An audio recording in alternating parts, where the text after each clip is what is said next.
सबै सफा पनि छ यस्तो छ अब 1 महिना छुट्टी छ नि त रुमहरु यस्तो हालत छ सफा पनि हुन्छ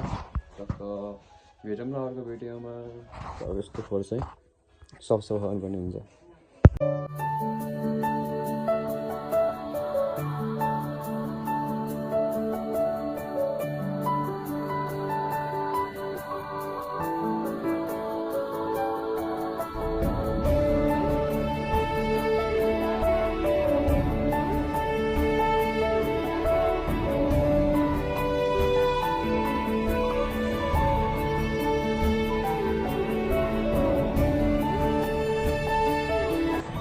फाइनल रुमको बारेमा सोचेँ क्या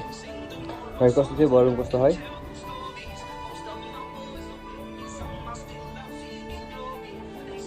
कति फोर थियो भर लक्क सफा गरिसकेको रुम अब चाहिँ 4 महिनाको लागि बन्द गराए